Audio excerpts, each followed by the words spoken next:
This episode of the Off-Road Podcast is sponsored by Warren Medical Gear Outfitters and Colby Valve.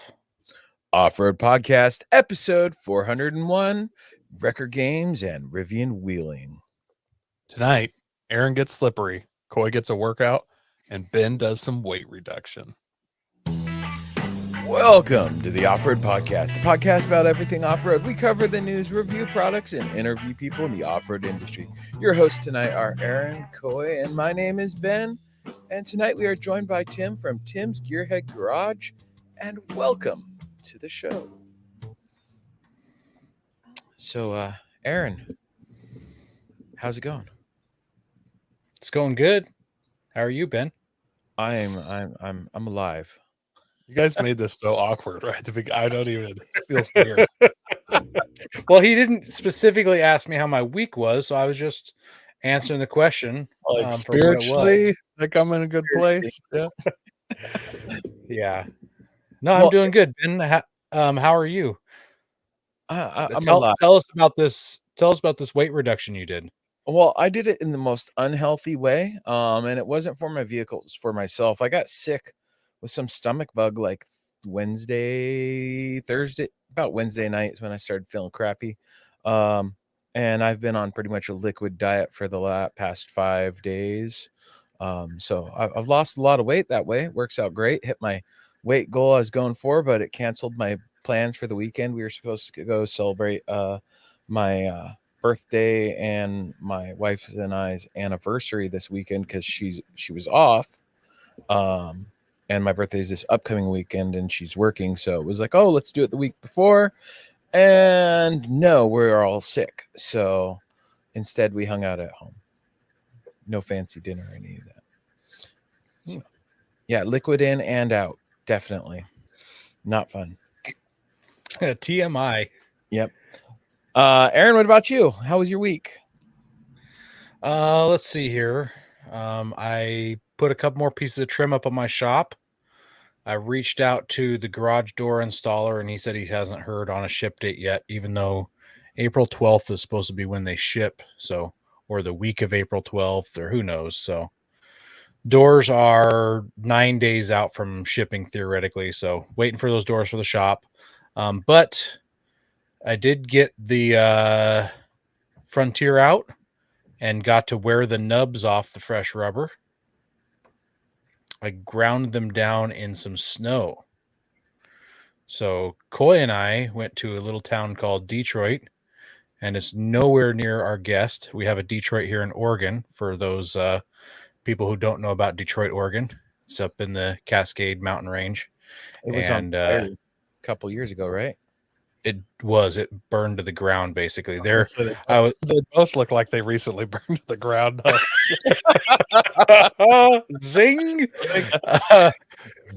I was actually telling my wife as we were going through the town, I was like, man, I know it's because people are rebuilding, but it's so nice.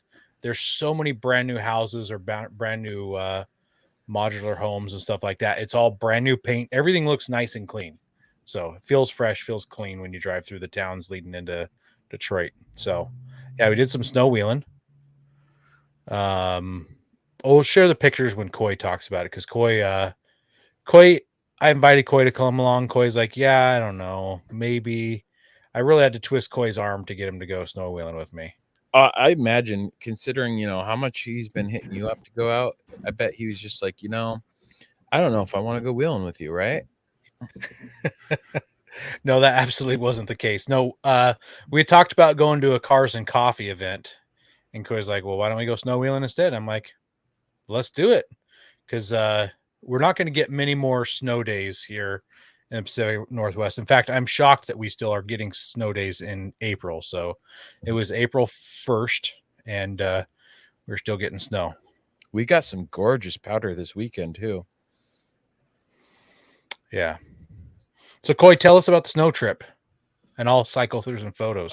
Yeah, it's not much. Went up, took like some ankle deep snow, got stuck a few times, came home. No, we went up to Detroit and went played in the mountains and found some nice deep snow to play in. My wife drove for a little bit. There's that's me trying to open my door. and see the slider in the snow and stuff.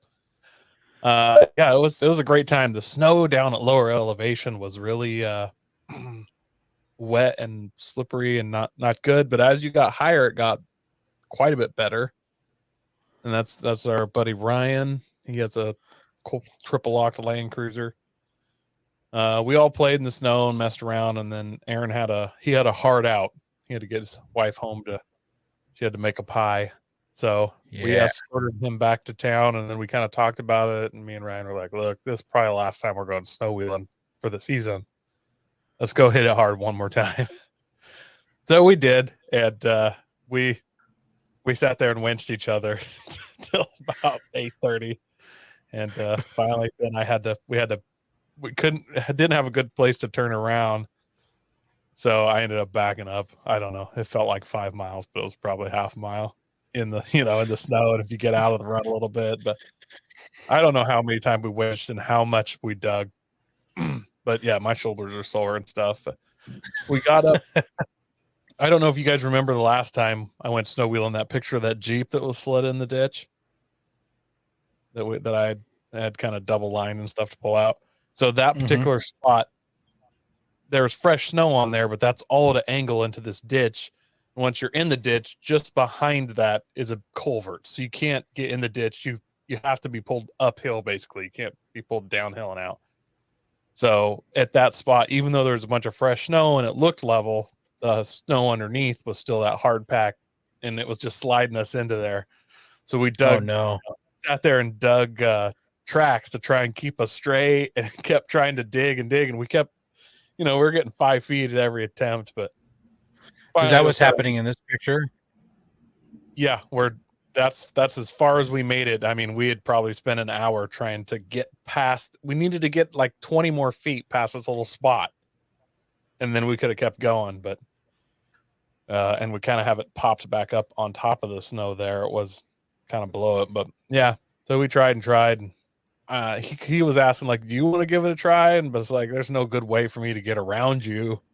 So we backed up probably a quarter mile, and there's kind of a spot I was trying to get turned around in. And then I backed up and I said, well, you try, because I can always winch your front end towards me, and at least one of us will be pointed forward then. So he did a Hail Mary reverse Rockford move into the ditch and bank, and then got it like halfway around. Then we winched it to a tree kind of halfway, backed it back in the ditch and pulled them back. And then I just backed up the rest of the way forever, and got turned around. We headed back out of there, and it was like 9:30 when we got back to Detroit. But I had a great time. Like, sometimes you just got to go and beat your head against a tree for a while. That's the fun of it. Just constantly winching and snatching each other out of the snow. So, Aaron, for the little bit of time you got to go wheeling, how'd those new tires act compared to being on race slicks in the snow? They grabbed it. Took some figuring out. I didn't air down enough. I aired down to 12 in the front and 11 in the rear at first, and that wasn't aired down enough. So I had to air down. We did, I think, 9 in the front and 8 in the rear. That got it to bite. What's your sidewall? Is it like a C or a D? It's an E. Is it an E rated? I believe they're E rated, so they're pretty stiff. Yeah. And they're new tires, brand new wheels. So you should kind of ease your way down to those low pressures till you figure out where definitely. you beat up. Yeah, I didn't want to blow a bead off. That's why I started where I did, and I thought it would get me good because these are wider tires also than what I've normally run with the pizza cutters. But yeah, not good enough. So I did have to air down, but I had no problems, no bead issues.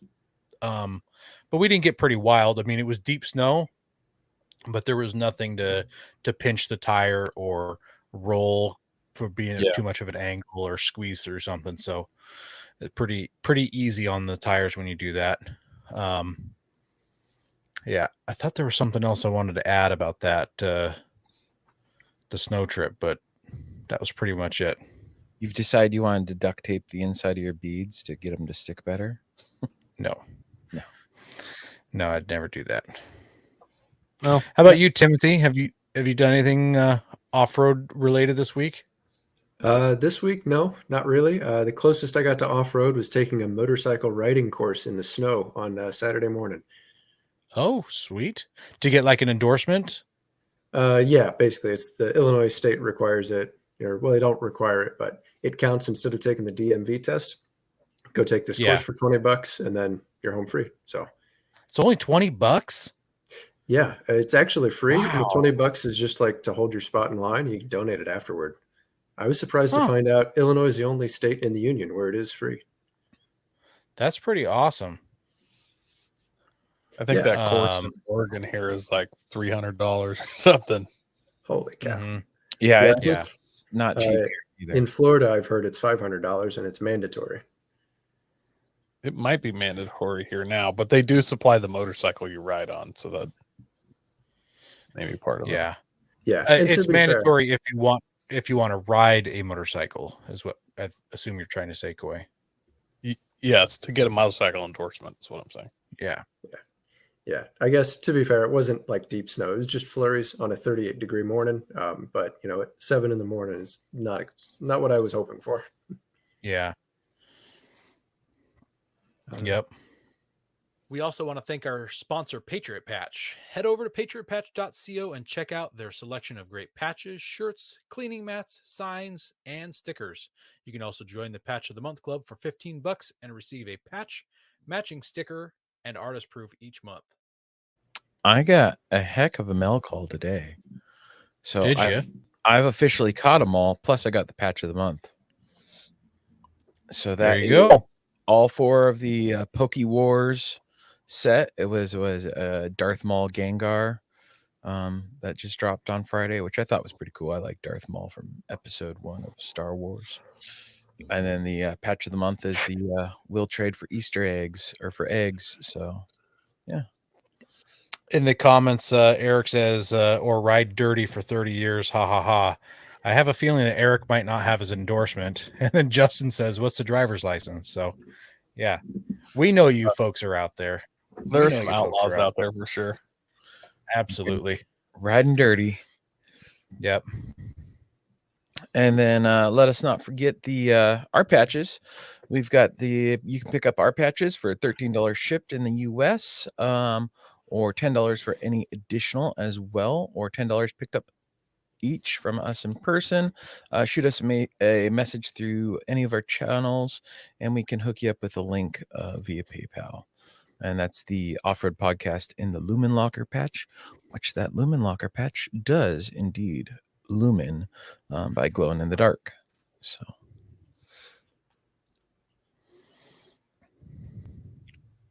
Have tire troubles ever left you deflated? Colby Valve has got you covered. Ever have a valve stem leak? Colby Valve makes reusable and easily replaceable valve stems that don't require you to remove your tire from the wheel. They work with your off-road rig, ATV, side-by-side, commuter vehicle, or even your tractor. Never be left stranded again because of a busted valve stem. They also have a tire repair kit for those punctures that keep you away from doing your favorite thing, wheeling. Make sure to check out colbyvalve.com or ask for them at your local off-road products store.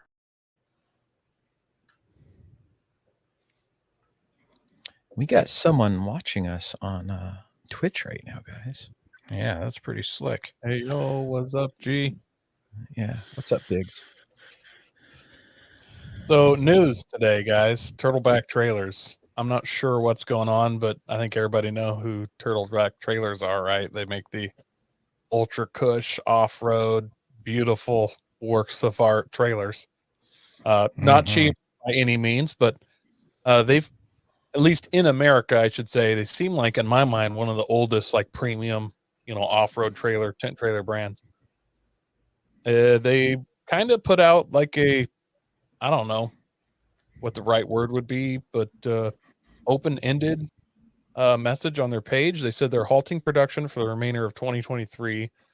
And then a quote from the whole thing they wrote. It's been a great journey creating memories with you. We have loved every part of this community, and it's tough to say goodbye for now. Thank you for years of support and investment. So I don't know if they're going out of business.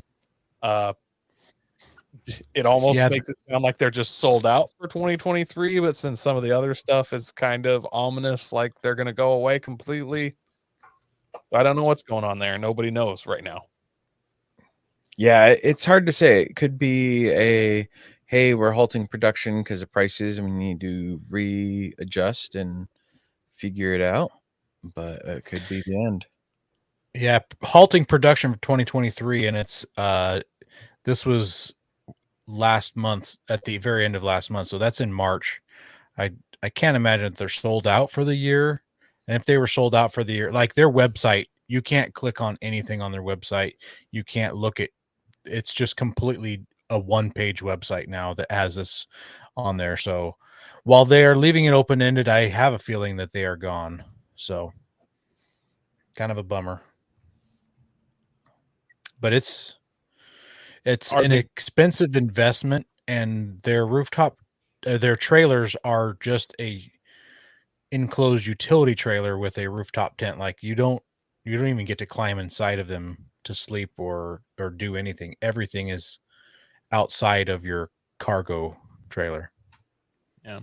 So do you think that they're gone, or do you think they got out by like Transamerica Auto Group or Smitty Built or somebody, or Weston? I don't know. Like they bought them out and shut them down. Well, they're, finishing out what they have, and they're going to be offered 4-wheel parts in the next couple years or something. I don't know. Just a thought. It's a possibility. But I'm guessing with like the way prices have gone for materials and that, they don't feel that they're gonna be able to compete. I mean, their trailers started at $25,000. Yeah. And that's a lot of money for a trailer that you don't get to sleep in. You sleep on. And that's a tough cookie to swallow. Yeah. I'm going to say though, back in the day when they first launched, I was super stoked for their brand and thought their stuff was awesome. I mean, I still do, but the camp trailer I built it from looking at what they did and what they have to kind of create my camp trailer. Yeah. All right. Well, we've got another story here. This one comes from Car Scoops. It is open air safari Rivian R1T. So there is a place in Africa. I neglected to find out what country this is in Africa, but the Maasai Wilderness Conservation Trust has taken a R1T and modified it to be a zero emissions open air safari vehicle. So as you can see in these photos we're going to drop here, they've chopped the roof and replaced it with a new windowless lofted unit. They call that that canopy thing a lofted unit. And it's got 2 extra rows of seats. So it's got 8 rows of seats total, and they're all stadium. They get higher and higher and higher as you go. And this is also the world's only right-hand drive Rivian, which is kind of a neat thing. They're in Kenya. Kenya. That's right. Kenya. The truck also features a brush guard up front and a pair of spare tires mounted to the tailgate. So I always love dual spare tires. I don't know about you guys, but I think they're pretty sexy. So the duties of the truck, according to the Maasai, or maybe it's Maasai, I'm not sure how you pronounce it. The Maasai Wilderness Conservation Trust is for quiet anti-poaching patrols, zero tailpipe emissions transport for Maasai firefighters, and critical on and off-road ranger operations to health and education programs. So pretty neat that it gets to be used out there. And this thing is completely charged with solar. They don't have any electricity wherever this thing is based out of. There's no electrical infrastructure. So this is charged by solar for all of its use. I thought it was also pretty cool. I don't know where the cameras are, and maybe we'll find that out later from Timothy, but you can see on the dash in this photo that it still has the all around view on part of it. And it looks like they've got a forward facing camera going on as well. And then in this camera, you can see through the steering wheel at what looks like a GPS screen. And I love that there's just no road in that screen.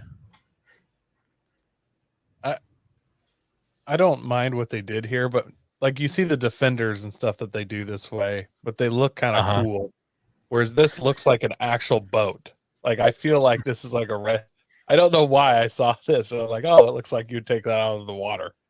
Something's different about that roof than what they do with the Defender.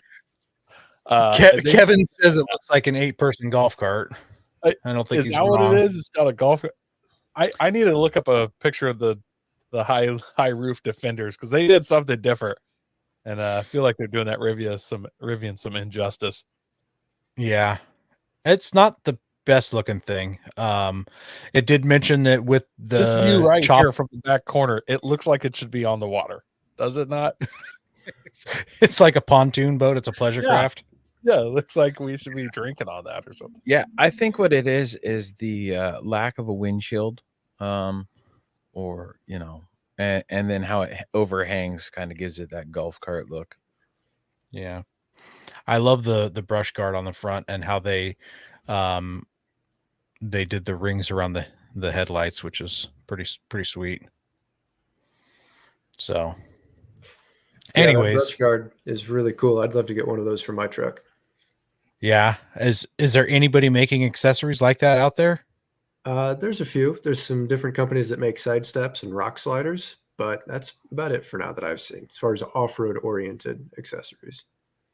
Yeah. Mark says it'd be peaceful driving that through fresh, deep snow and listening to it quietly crunch under the tires. I can confirm That would it be- is. That would be fun. Snow's a lot louder than you think. I think it might get annoying a little bit.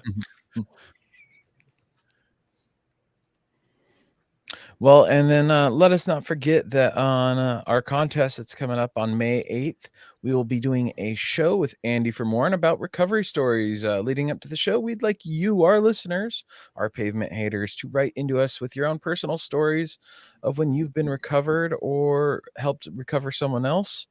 And for doing that, we're going to pick a random person to win a Warren medium duty accessory kit. So you've still got time. You've got just a little over a month to write in, get those stories in. They're coming in. So if you want a chance at it, you better hurry up and get your story in.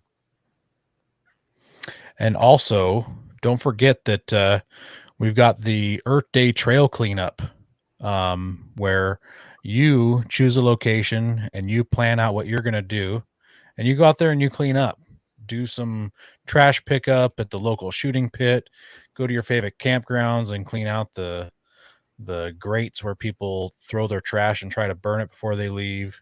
Go hit the trail at the local OHV park, pick up some cans and bottles that people are always throwing out there.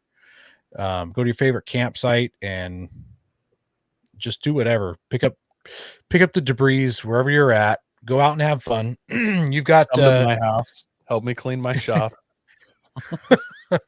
you've got 2.5 weeks to get this planned and implemented. So it's April 22nd is Earth Day. So make sure you guys get out there and do something. Yeah, it's a Saturday. It's not hard to. I mean, you want to go wheeling, right? Just add getting out of your vehicle and picking up some trash to that, and boom, you've just made the world a better place. And if you've got kids that go with you, every time you open the door, trash falls out of your vehicle and they don't even see it, that you can pick that up and count that as well. Yeah. Go prepared with Warren Industries. They produced the first recreational winch in 1959 and lead the industry with their dedication to quality and reliability. When you dig yourself in deep, make sure you have the right tools to get yourself out. Get Warren equipped and go where others can't. Now, let's get ready for adventure and head into our main topic.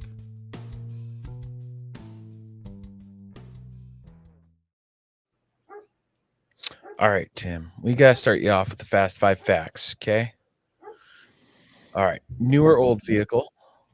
A little bit of both, but my heart goes out to old vehicles. I love me some vintage cars. All right, summer or winter camping? Actually, fall camping. It's the best of both worlds. That's not what the question asked. Okay. We're going with extremes here. Okay. Winter. There you go. That's fine. Rock, sand, snow, or mud. I'd say rock and mud are my two favorite.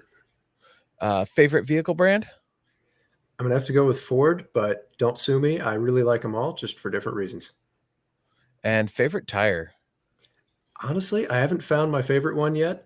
I'm a sucker for a good all-terrain, and so far, Cooper and Hankook have both really impressed me.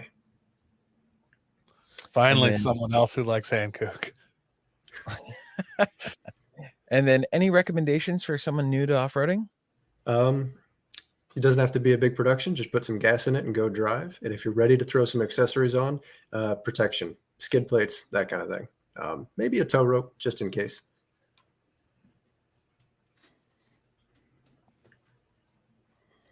Well, Yeah, so now that we're was- gonna get into a little bit more about you. How did you get started in off-roading?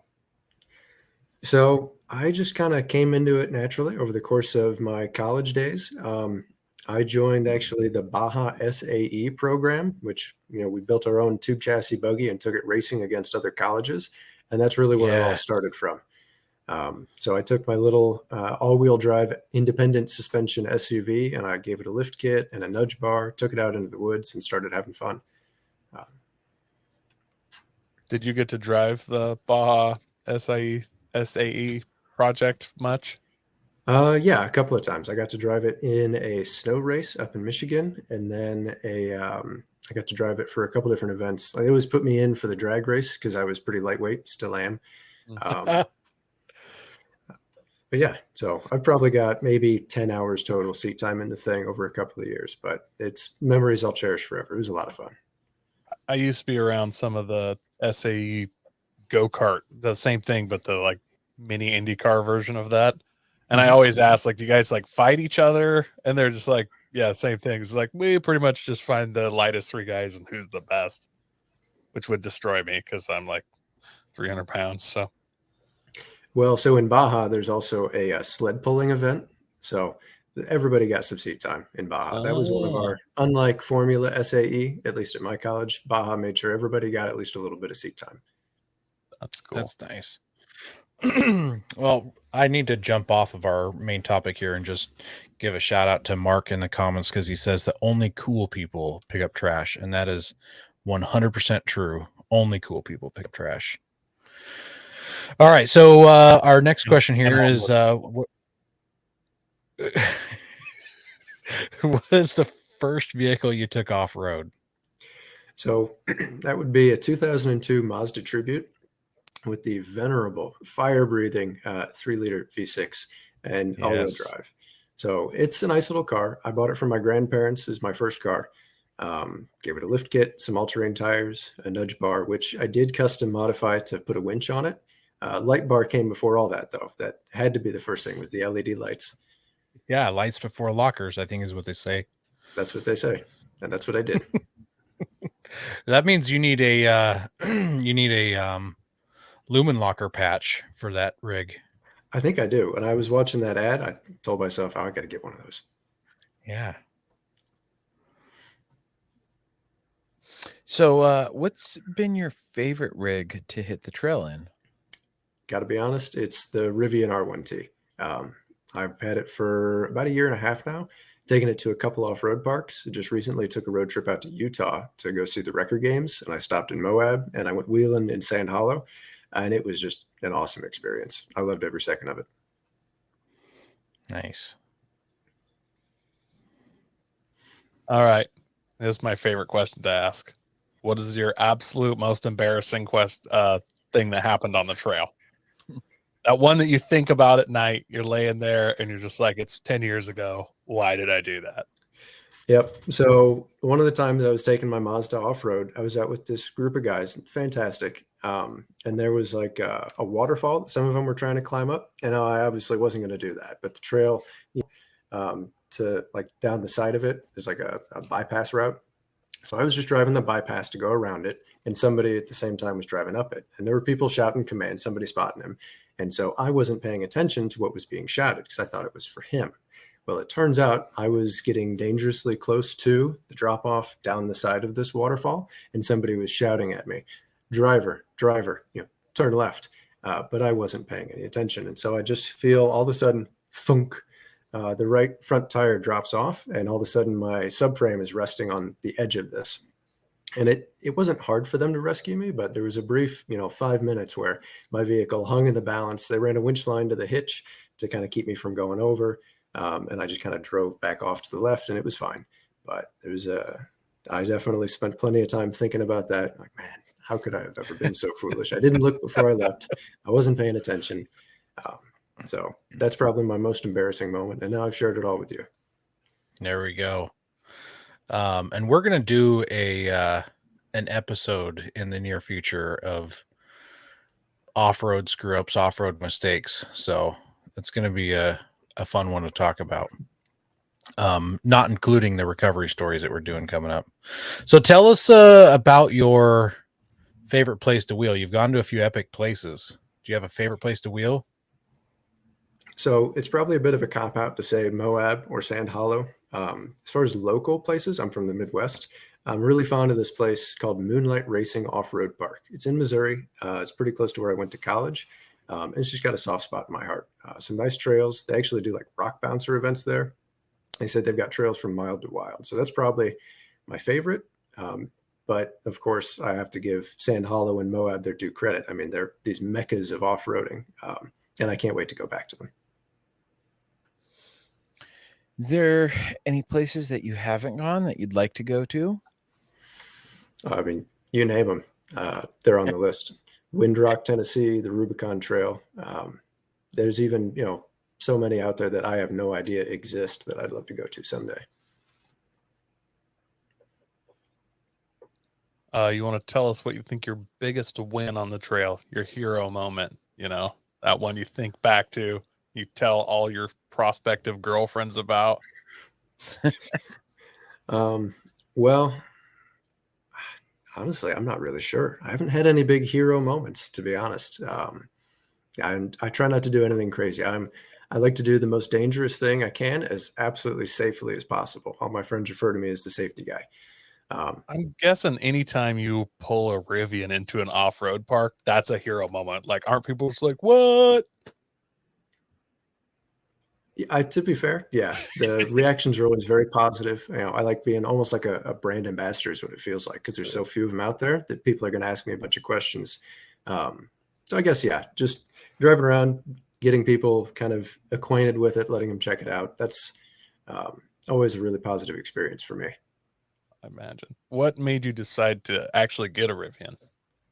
I kind of just wanted to be a part of the future, and it's been incredible. I mean, it's perfect daily driver, but it's so capable in so many different ways. It's an absolute blast. I could not resist the temptation, so to speak, of getting one.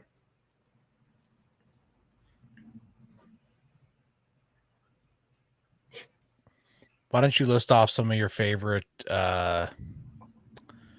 things that you like about the Rivian? Tell us some of those, and if there's anything that you don't like about it, if you don't mind sharing that at all. I'm sure you get asked this all the time at the gas station. Wait, you're not at a gas station. Yeah, I don't mind. So my favorite thing about it is that the vehicle has multiple personalities in kind of the best way possible. It's like a switchblade or a Swiss Army knife. Sorry. You can slam it to the ground and drive it like a sports car. I think it pulls as much lateral G-force as like a Mustang GT350, which is kind of insane to me. Yeah. It's crazy fast, but you can also jack up the suspension and take it off-road. Put it in what they call rally mode suspension, and it'll soak up potholes like they're not even there. It's a lot of fun to do donuts in the snow. It's just a jack of all trades, and it does everything pretty dang well, I think. Need that rally mode suspension for when I drive in Portland. Yeah. Or Detroit. Either one of them. Does Rivian send like updates out over the internet or like Wi-Fi digitally, whatever you call that? Yeah, they send they call them over-the-air updates every couple of months. Yeah. And do you have to pay for additional features? Like I saw that Rivian had that like level your truck mode. No, that was free with the update. They call it camp mode. And yeah, Okay. it'll just level the truck while it's parked. It's really Gotcha. useful for loading motorcycles into the back, actually. To make it level or to squat the rear end? It levels it out, but if I like back up to a driveway that's got some angle to it, I can lower the back end. I gotcha. Okay. In the comments, Mark wants to know what your tire size is on your Rivian. Ooh, I can't quite remember the metric version, but they're 34-inch tires on a 20-inch rim, and I think they're like 10.5 wide. I didn't realize they were that tall. Crazy.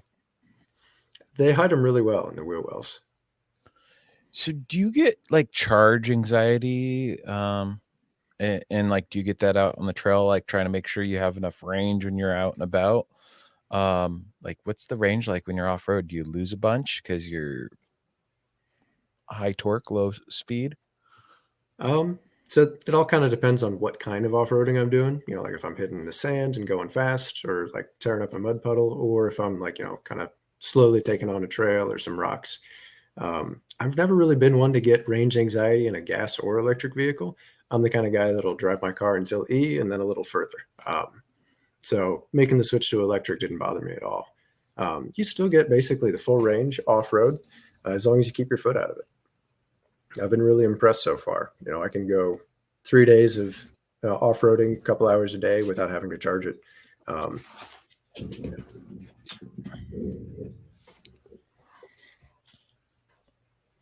I just want to say to Josh, I appreciate that you noticed that I go through all this work to find a new image for my background every week, whereas Ben just lazily does the same one for 6 months in a row.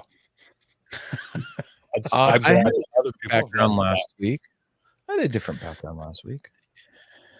that. I just noticed a listener is noticing that, and I was thanking him, Ben. I'm not talking to you. He didn't Tim, he didn't say it was the same background. He says that he always shows his Forerunner. There we go. That's the new background. done. Should we all be getting Rivians? Like that's what. Like I keep seeing them. Everybody loves them. Like, do I need to trade my FJ in for a Rivian at this point? I would say you don't have to, but I can't blame you if you did. They're a lot of fun. I think everybody should go and drive one.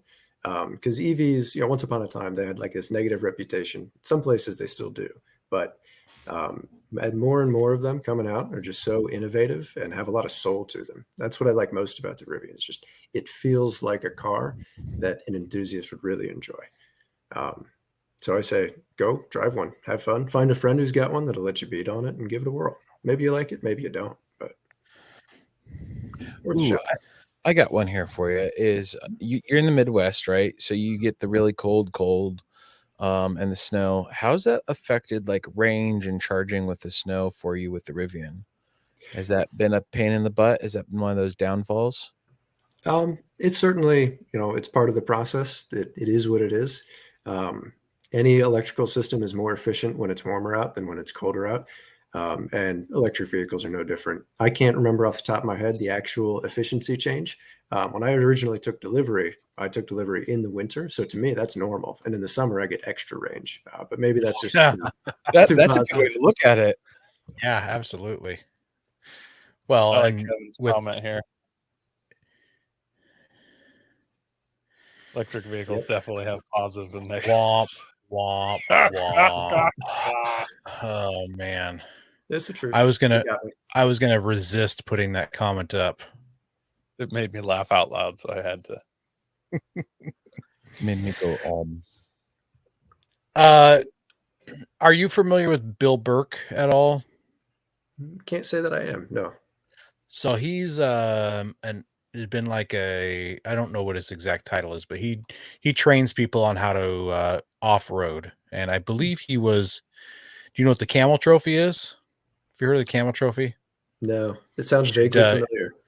Check that out on YouTube. There's like an hour and a half long video of Camel Trophy through the years. Basically, it was Land Rover sending vehicles to remote places around the world, having people from all over the world drive their vehicles through a jungle track, through a desert, whatever. And it was a competition but people were awarded team spirit awards and stuff like that. Anyways, I believe Bill Burke was on that in addition to what he does now, where he trains people. But he, for the last couple of years, has been running a Rivian pickup truck as his main vehicle, as far as I could tell. And he trains people, and he has Rivian off-road trainings and things like that too, in addition to just regular off-road training. So he's definitely putting his Rivian through the paces if anybody's out there wondering how well you can do this.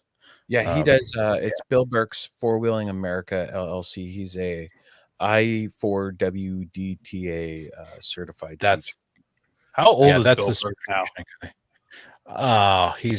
I bet he's in 103? his no, he's probably in his late 60s, early 70s. Yeah. It says since 1986 he's been Four Wheeling America. I think that's when like his first video came out, isn't it?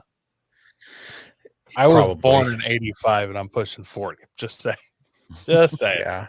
Yeah.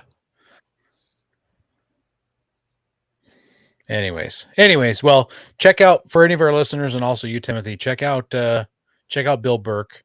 He's got a Facebook page, he's got social media and stuff like that. And then also check out man, I just mentioned it. The Camel Trophy series. Trophy series is pretty awesome. All right, let's talk about the record games. You went to the record games. How did you even hear about the record games? And then can you kind of give us an overview of what they are? Yeah, certainly. So I've got a friend who used to be a tow truck driver, and one day I'm hanging out in his garage. He's got a bar in his garage, so I'm there chilling, and he's got this video up in the background. I'm like, oh, what's that? Matt's Off-Road Recovery. I'm like, oh, okay, that's kind of interesting. And it all just kind of started from there. Started watching his channel, started watching the other channels in that ecosystem, Fab Rats, Robbie Layton, Rudy's Adventure and Design, Trailmater, so on and so forth. And it turned into, there's this ecosystem of off-road experts in Utah and Arizona, and they all have off-road tow trucks, and they all want to see who's got the best off-road tow truck. That's an example of one right there. That's Trailmater, owned by Rory Irish from Moab Motorsports. So it was originally, as told by Matt, supposed to be just a couple of guys out in Sand Hollow putting their tow trucks to the test, see who's got the better one. And one of their team members actually had the idea to turn it into something bigger. And that's what you see before you is the record games. So that's Matt's off-road record, world's largest off-road record. And they decided to put on an extravaganza. So a multi-day event where they invited thousands of their closest friends from the internet to come and watch feats of strength with these tow trucks. So they've got on the beach there at Sand Hollow State Park, they set up these, basically carnival games, but with giant tow trucks. There was a dead pull, there was a rollover recovery, a welding competition, a dyno, and a flex off, unless I'm forgetting one. And there was a big vendor show. It was a lot of fun. That was day one. Day two was everybody takes their truck and they haul a gutted Isuzu Rodeo behind it up what they call Sand Mountain at the Sand Mountain Off-Highway Vehicle Park. And that was just incredible. I mean, it's thousands of people up on the hill watching these guys take their rigs over a couple of miles worth of some really tough trails. It was double Sammy and 777, and they topped it off by going up the chute. It was just a wonderful event. Day three was a trail cleanup, which actually did not go according to plan because they were expecting to have some garbage to pick up. And it turns out all of the fans that showed up for this did not leave behind a single piece of garbage. Wow. That's awesome. That's what you call treading lightly right there. That's right. So I got to know, how do you know these are Isuzu Rodeos and not Honda Passports? I think they had a bit of both. But once you cover it in spray paint, you take off the badges by wiping it across a rock or two, and you can't tell the difference. There's no way to tell, yeah. I really like how they tested everybody here, but I feel like from what I've watched, they missed one beat. If I'm getting my vehicle towed from off-road, I want the least amount of dents and rollovers as possible on my vehicle. So I wish they would have did a dent check before and after or something. So they kind of kept track of that a little bit loosely. And I think Paul from Fab Rats, his had the worst damage, and Rory Irish, he had the least amount of damage on his. They said from the start that the record games were rigged, but they didn't know who for. But they hoped that it were rigged for the crowd's entertainment, and they certainly There you were. go. On the scoring sheet, the point system, there was basically no deductions for doing damage to the Isuzu.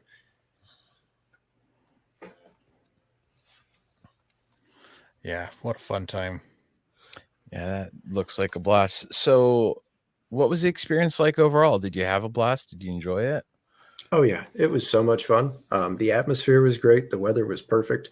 There was some concern about that, like will it be good weather? Will it be too hot? Will it be rainy? It was absolutely choice. It was just a lot of fun. Everybody there was in a good mood, happy to be there. You know, we're all out playing in the sand, having a good time. What was the viewing areas like? And then tell us about like transportation, like thousands of people getting to and from these viewing areas. So they ended up having like 5,000 or 6,000 people show up, which was more than they were expecting.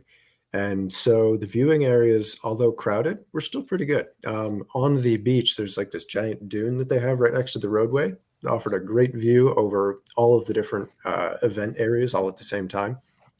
And then up on Sand Mountain, as long as you were willing to kind of billy goat around on the rocks, you could still get a good view from basically anywhere. I tuned into some live feeds and it looked like there was 3,000 to 4,000 people there. Was there an actual count of how many people showed up? There probably is, but I don't know it off the top of my head. Okay.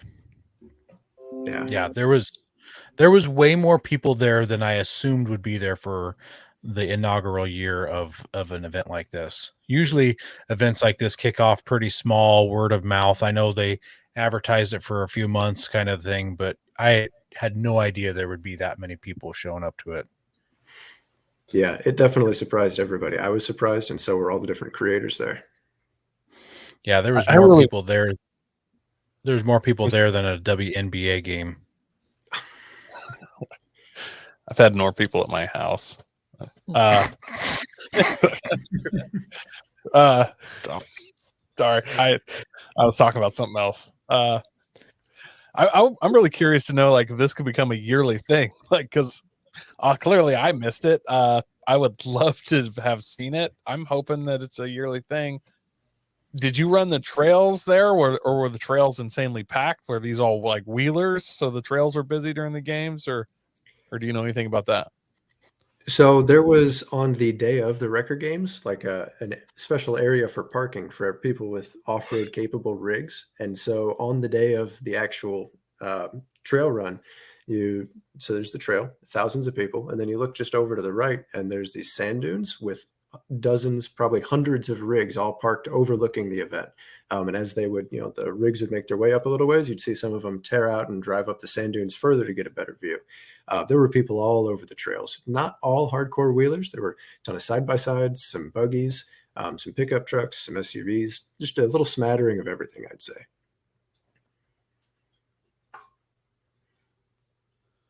Now, what was like your favorite moment of the trail, or I mean, of the record games? Honestly, just all the positive reactions that I got from people seeing a Rivian out there, and they were excited that I was out there. Other than that, I mean, just being up close personal to the rigs as they were driving through. Merlin from Merlin's Old School Garage definitely got a reputation over the weekend as Madman Merlin. And there was a point where he came through just, maybe 20, 30 feet in front of us, and just watching the rigs up close doing their thing was a lot of fun. Anytime you've been off-roading in your Rivian, have you ever seen another Rivian in the wild? So, yes, twice. The first time it was me and a couple of buddies that have Rivians. We drove to an off-road park in Indiana. Not sure that counts. The other time was actually at the record games. There was another gentleman there that had a Rivian R1T. And we saw him on both day 0, like the pre-registration day, and then on day 2, the day of the actual hill climb. We actually parked up next to him, and there was a Nissan Leaf swapped Land Cruiser that parked next to us. So 3 EVs all parked in the same spot up on the mountain. Land Cruiser. That's interesting. I wonder if that was the guy who did the Nissan Leaf swapped Forerunner, Ben, that we had on the show? I don't think it is. The Nissan Leaf is a really popular swap. That's what I've been considering doing for the Jeep truck. I've got a Jeep truck I'm considering I'm swapping. always curious how that works because the Nissan Leaf itself, you can drive like 80 miles before a recharge, or like 120 if it's like brand new. And then you put that in a Land Cruiser, which is like 6,500 pounds. So do you have to go like 40 miles in the recharge? No, as you can, you made it to the transmission, and your different transmission gears can give you help with your range and your torque variables. So you get more range because you have a transmission. I feel like Well, and extra and- 5,000 pounds. and he also made it so he could hot swap battery packs Yeah. fairly quickly. Oh, well, that makes sense, I guess.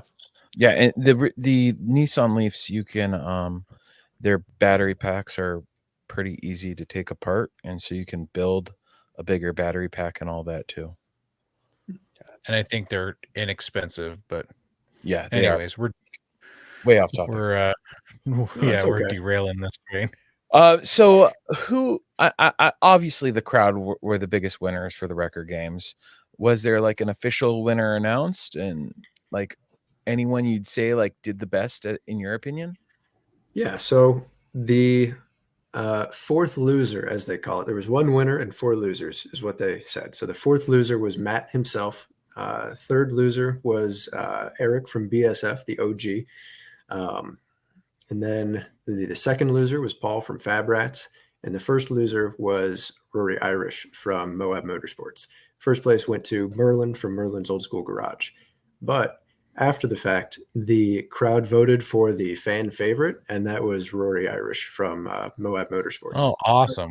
Way Very to go, awesome. Mater. We had Yeah. Rory on the show. Oh, what was it It's about been a year ago? few years ago. Oh, it's been a few years ago now.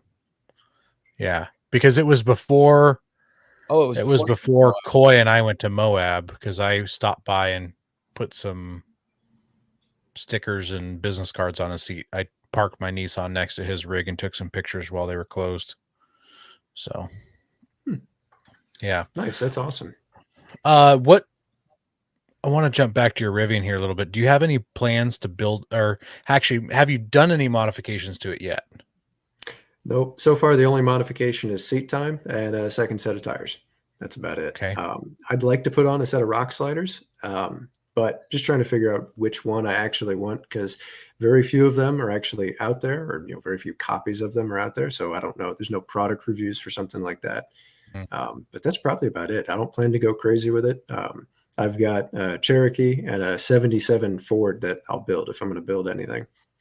Gotcha. So, do you camp with it also? I haven't seen any pictures of it with a tent or anything in the background. I've been camping with it once, and it was just tent camping. I didn't sleep in the truck or on the back of it. I had a couple of people with me at that time, so there wouldn't be enough room anyway. Yeah. But it was great. It was actually for a rock climbing competition, like my own 2 hands and feet rock climbing in Southern Illinois. They call it Holy Boulders, and There's mountains in Illinois. no, just big rocks. Okay. It's a field of granite boulders, but it was a lot of fun. During the event, though, we set up a crock pot in the bed of the Rivian, plugged into the outlets, and so when we got back out of the crag at the end of the day, we had fresh roast. It was exquisite. That is a great flex. That is a sweet flex. Like, come back. Oh, the crock pot's done. Here's our pulled pork sandwiches. Yeah, we felt very full of ourselves, but it was fun. It was delicious. I was thinking about that that accessory you can get where you pull out the entire kitchen from behind the rear seat, and you can have the induction stove, sink, and whatever else that Rivian sells for that off-road overlanding kitchen thing. Yep, the camp kitchen. I'd love to have one. I originally had one on the configuration when I ordered it, but I think it got canceled for now. So we'll see. Hopefully they come out with another one. I don't know, but fingers crossed. Does the truck have to be optioned from the factory with that, or could you get it like as an accessory and they just slide something in? Or No, I think you could get it after the fact. They've had what they call the gear tunnel shuttle, which kind of goes into that pass through in the middle, and it is just a roller to get your stuff out. And I think the kitchen is supposed to clamp onto that. I'm not sure exactly how Nice. it works. I never saw one in person, but I would think you could probably even build your own. I like Josh's comment here. How many miles does it take per crockpot cycle?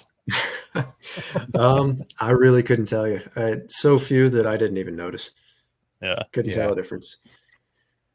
So he also wants to know if you know how much your Rivian weighs. So the gross vehicle weight rating is just a hair over 8,500 pounds. And so when it's unloaded, it's somewhere around like 7,200, 7,300 is my knowledge. And when you're off road, you got to watch out in the sand. It'll do what heavy vehicles do. And that's just is what it is. Weighs about 8,000 with full tank of gas. Yeah. When the batteries are all the way charged. Uncharged them. That's actually an interesting question. I wonder if it weighs more or less if it's got a full charge and an empty charge. If there's any difference, it's probably negligible. Yeah. Yeah, I'm sure it's about the same weight difference as when your tires are fully deflated versus inflated. Yeah. Yeah. There's some chemical engineer out there who knows the answer and is busy typing it out, but I'm not a chemical I hope engineer. so. I couldn't tell you. I hope so. Is there anything else we really need to know about Rivians before we head out? They are a very interesting glimpse into the future, and I'm excited for it. It's an electric vehicle with personality. It's not, like you're in a bubble or anything. It's kind of raw and unfiltered. You can feel the road coming through. The noise, vibration, and harshness is there if you want it, but you can take it away if you don't with the suspension settings. Give EVs a shot. They're not for everybody. They're not for every situation, but they can be a lot of fun. I mean, it's possible to have a good time in just about any car, and the Rivian's no different.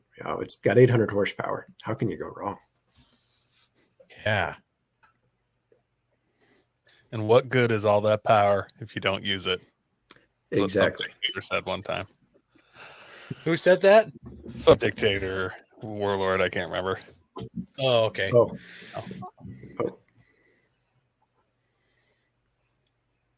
Well, we were super excited to finally get a Rivian owner on here. I'm glad that we met via random Facebook post. I got super geeky over somebody wheeling a Rivian. It was like, tell me more. And thanks for coming on. We really appreciate it. Where can our listeners find you? you're very welcome. It's been a pleasure being on here. So I've got a YouTube channel, and my Instagram page are called Tim's Gearhead Garage. I've got a couple of videos on there of the Rivian, doing Rivian things, as well as some of my other projects going on. And pretty soon, next couple of weeks, I'll have a full feature-length video out kind of detailing this trip I took to Utah and back. Nice. You'll have to send that to us when it drops, and we can share it on our page for our listeners or check it out as well. Oh, thank you. Yeah, I'll definitely send that your way. I appreciate it. Yeah. We got one more question here from Josh. Is how many miles are Rivian batteries expected to last? I wish I could tell you, Josh. Hopefully a lot, because I've got one in the driveway right now. As far as I know, it should last just like any well-engineered vehicle, a couple 100,000 miles, 200, 300, depends on how you drive it. With my luck and the way I drive, maybe a few less, but it's the miles per gallon that count more than anything. Absolutely. All right. Well, we want to thank everybody who listens to the show and chimes in. Another fun comment section tonight, talking about one of my favorite things, electricity. Appreciate you guys. Thanks for tuning in and watching us live. Make sure you're sharing us with your friends, telling your neighborhood electrician about us. Maybe he'll check out the show and he can give some terrible puns to the show as well. It really does help us grow. And God bless America. Don't forget to visit Patriot Patch and join the Patch of the Month Club. Check out our Gaia affiliate link for up to 40% off. Also, don't forget to head over to Warren Medical Gear Outfitters and Colby Valve to see all their great gear. We're a proud part of the Firearms Radio Network. Got a comment or question? Send it to us through our webpage at firearmsradio.net or through our social media channels by searching for Off-Road Podcast. Also, you can listen to us live at overlandradio.com Mondays at 7 p.m. Pacific. When off-road, please remember to have fun, tread lightly, be safe, and courteous. Thanks for listening. And don't forget to join us next week for Lifeline Fab. This episode